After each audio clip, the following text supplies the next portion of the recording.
Enzo Recto, kalaban ang katiwalian at kasinungalingan, kakampi sa katotohanan at kabutihan.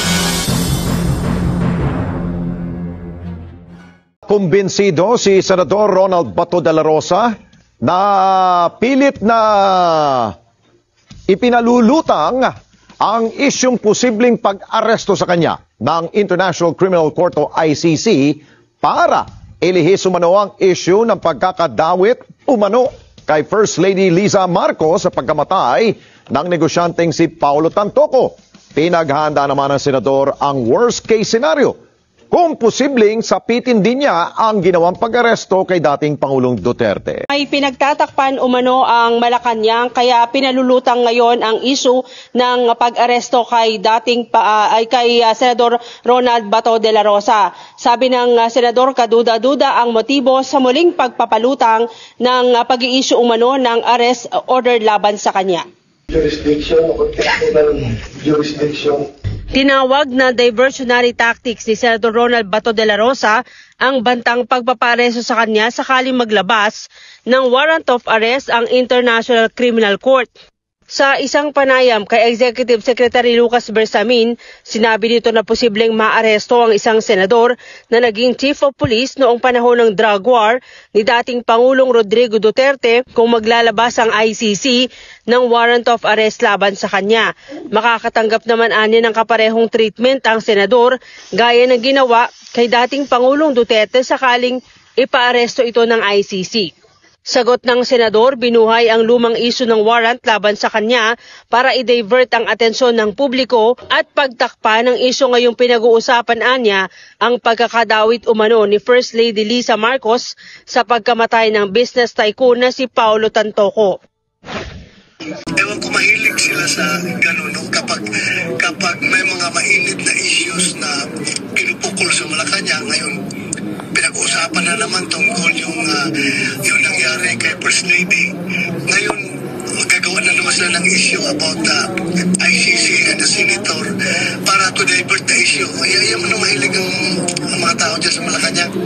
Gagawa ang panibagong issue kahit na old issue na rehashed issue ay nila yung i-recycle nila para lang to divert the people's attention.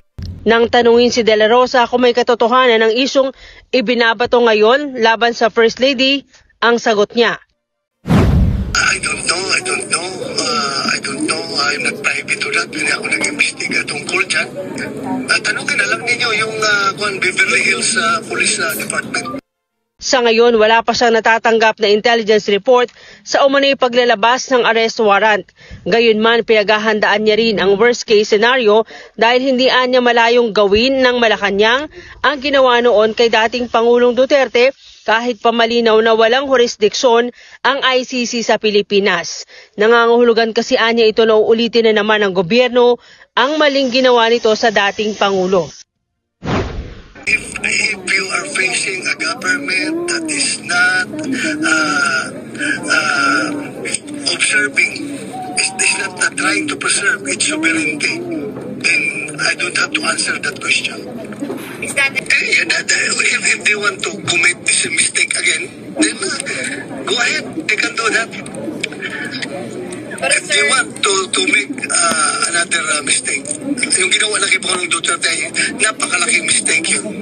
At kung gagawin na willing to do the same mistake again. Ginagamit lang ako para ilahis ang isyu kay First Lady. Sa isang panayam sa telepono noong Huwebes 17 ng Hulyo, sinabi ni Senador Ronald Bato de la Rosa na ang isyu ukol sa kanyang posibleng pag-aresto ng International Criminal Court, ICC, ay inilabas umano ng Malacanang para ilayo ang atensyon sa mga kontrobersyang kinasasangkutan ni First Lady Liza Araneta Marcos. May sagot naman dito si Attorney Claire Castro at ibinunyag na talagang may naririnig ng warrant of arrest kay Bato. Good afternoon, Yusek. Baka po gusto lang mag-comment ng palasyo sa naging pahayag ni Senator Bato de la Rosa kahapon. Noong napag-usapan nga po yung possible ICC arrest niya dahil po kay sa nasabi ni E.S. Bersamin. Ang sabi niya po, ewan ko, mahilig sila sa gano'n na kapag may mainit na issue na pinupukol sa Malacanang, pinag-uusapan na naman ang tungkol nangyari kay FL. Ngayon, gagawa sila ng issue about ICC and a senator to divert the issue. Mahilig ang mga tao dyan sa Malacanang gumawa ng panibagong issue kahit old issue to divert people's attention. Okay, yun nga. Sinulat ko po para matandaan ko. Unang-una po, yung possible ICC arrest, hindi po to old issue. Every now and then, may nadidinig po tayo na maaaring mailabas ang warrant of arrest. At hindi rin po issue ang ICC, yung case na pending before the ICC. Pangalawa, ang sinabi po ay mahilig, Mahilig po ang mga tao dyan sa Malacanang gumawa ng panibagong issue kahit old issue, i-recycle to divert people's attention. Sa aking pagkakatanda, wala naman po tayong na-erase na mga old issues, maliban lang kung ito ay related sa itinatanong sa atin. Sino po ba yung mahilig mag-raise ng old issues na sa ating pagkakatanda ay nagkaroon pa po ng hearing patungkol sa isang pre-operation ng PIDEA na ang taon pa ay 2012. Parang wala naman po akong natatandaan na meron tayong nire-raise na ganung mga klaseng issue. At sinasabi po ay diversionary tactic.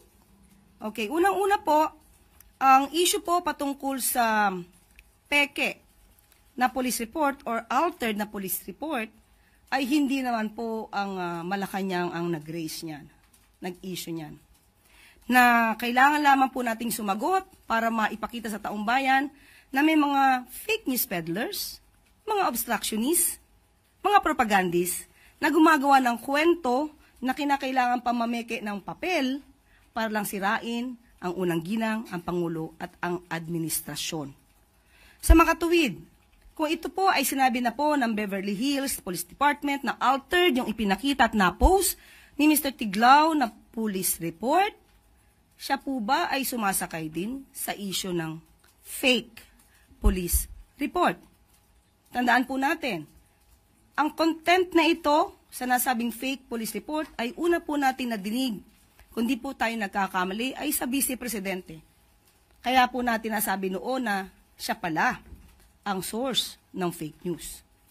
At ngayon napatunayan po natin na altered yung police report na ito. Kailangan pa kayang sumakay ni Senator Bato de la Rosa?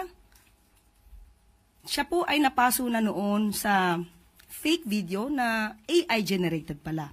So bilang senador, sana po ay maging mapanuri din po siya sa mga issues dahil never gagamitin, hindi gagamitin ng Malacanang ang issue na peke na dokumento. Bakit naman gagamitin tong diversionary tactic kung kaya naman pong sagutin ng Malacanang na ang pinapalabas at pinapakalat na police report ay peke? Hi, Yusek. Follow-up lang po on Senator Bato. Sabi niya po kahapon na hindi siya a-attend ng 4th SONA ni President kasi meron daw po siyang personal conflict or issues with some congressmen and officials from Malacanang. Meron po siyang quote dito here. Alangan namang pupunta ako doon ng nakasimangot. Pangit, di ba? May we have the palace's reaction. Okay lang naman po. Karapatan naman po niya yan kung hindi po siya pumunta.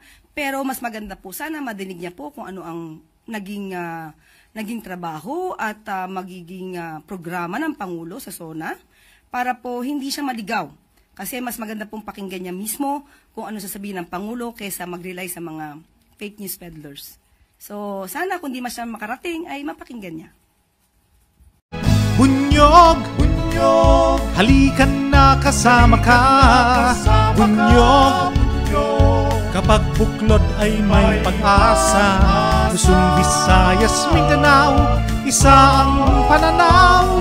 Sa bagong Pilipinas ang bunyog isisigaw. Bunyog, bunyog.